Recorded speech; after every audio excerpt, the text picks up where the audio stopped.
Fala galerinha, vamos falar um pouquinho agora sobre eletrólise, bora lá? Então vamos lá gente, a eletrólise nada mais é do que uma reação de redox com o ΔG positivo, não ocorre espontaneamente. No entanto, a aplicação de uma corrente elétrica pode fazer com que a reação ocorra.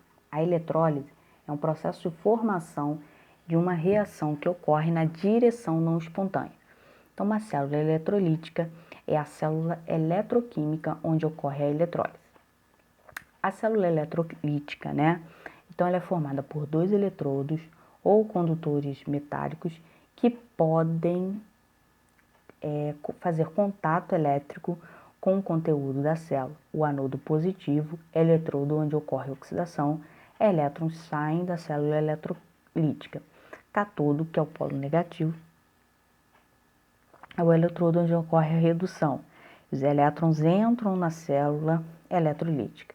O eletrólito é um meio condutor iônico dentro da célula. Os íons são partículas carregadas que se movimentam em solução.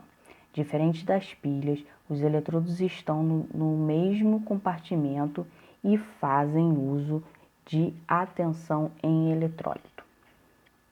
Então, aqui uma imagenzinha de uma célula eletrolítica, a sua estrutura. Então, aqui nós temos a oxidação acontecendo, o anodo. Aqui nós temos a redução acontecendo, que é o cátodo. Do lado de cá é o inverso, o anodo e chegando cátodo. Então, a pilha é um processo espontâneo, transforma a energia química em elétrica, o anodo é o polo negativo e o cátodo é o polo positivo.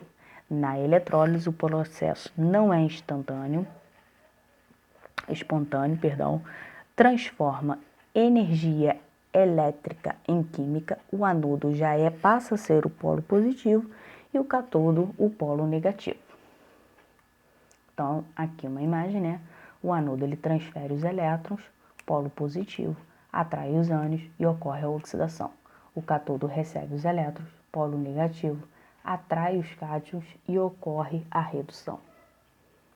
Importante, o gerador não pode criar nem destruir elétrons e ele apenas injeta elétrons no circuito por seu polo negativo e aspira igual número de elétrons por seu polo positivo. Se a célula não existir em eletrólito, a corrente elétrica não irá passar.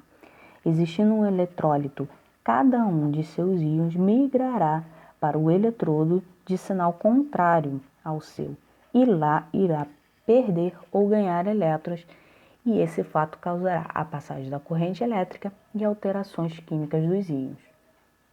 Com a existência do eletrólito, ainda precisaremos de corrente elétrica contínua e a voltagem suficiente para provocar a eletrólise, os íons com liberdade de movimentação, seja por fusão, eletrólise ígnea, seja por dissolução em um solvente ionizante, que em geral é a água, eletrólise em solução.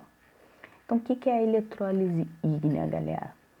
Ela ocorre em ausência de água, H2O, tendo apenas o eletrólito fundido. Então, o NaCl fundido, íons com liberdade, ocorre a passagem de corrente elétrica, movimentação das cargas.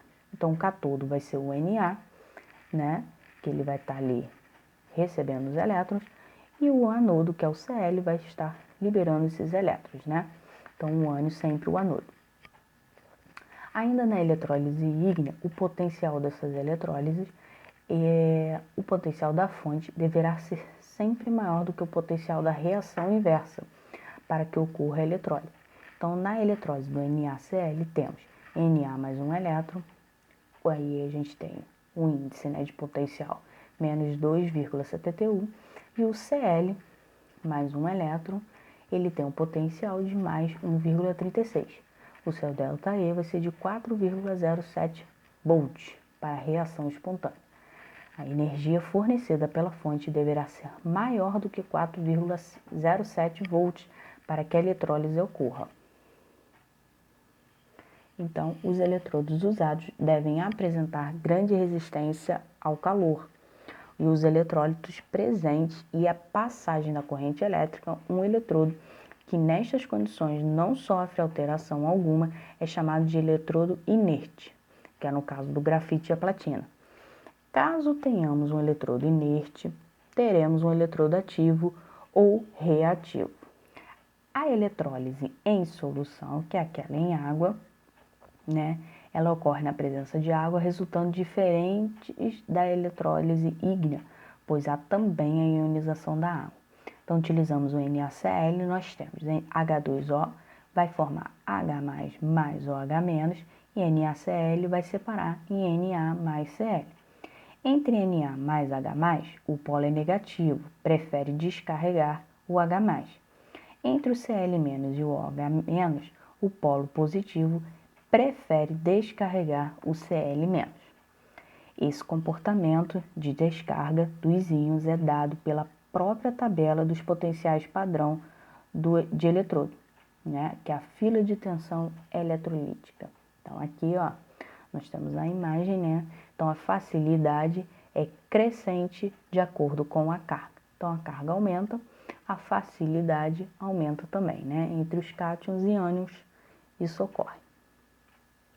Então, a eletrólise em solução, 2Cl formou Cl2, 2 elétrons, oxidação mais fácil. Então, 2OH- formou H2O mais 1 meio de O2 mais 2 elétrons, oxidação mais difícil. E elétron mais Na formou Na, redução mais difícil. 2 elétrons mais 2H+, formou H2, redução mais fácil. Então, o Na se junta ao OH, né? E o polo positivo ficou sendo o Cl e o polo negativo ficou sendo o H+. Essa eletrólise ela se divide, né, em eletrodos inertes e em eletrodos reativos.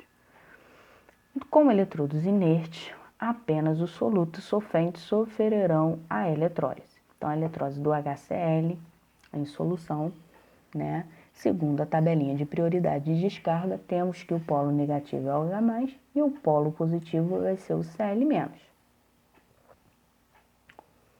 Então, aqui, né? Então, 2HCl formou 2H+, mais 2Cl-, 2 elétrons mais H+, 2H+, formou H2. 2Cl-, formou Cl2 mais 2 elétrons. Então, cortou-se os 2 elétrons, cortou-se os 2 Cl e o 2H. Nós temos que 2HCl vai formar H2 mais Cl2. A eletrólise em solução com eletrodos reativos, o eletrodo participa do processo de eletrólise. Então, a eletrólise de H2SO4 em solução com o eletrodo de cobre. Então, polo negativo descarrega o H+, e o polo positivo retira os elétrons SO-2, né? Então, como é que ficaria? H2SO4 descarrega, né, 2H+, mais SO4-2. Nós temos o polo negativo, que é o 2 elétrons mais 2H+, formou H2+. E no polo positivo, que é a oxidação anódica, nós temos o cobre, que formou Cu mais 2 elétrons. Cortou-se os 2 elétrons, os 2 Hs, nós temos que H2SO4, ao reagir com cobre, formou cobre mais 2 mais SO4-2 mais H2. Então, aqui, ó, no polo negativo, né, que é o cátodo, o cobre ele está adquirindo mais massa, porque ele está atraindo 2H+, e no polo positivo, que é o anodo, o cobre está sofrendo, né, uma perda de massa, porque ele está liberando cobre mais 2. Então, galerinha, é isso daí. Bons estudos e fiquem com Deus.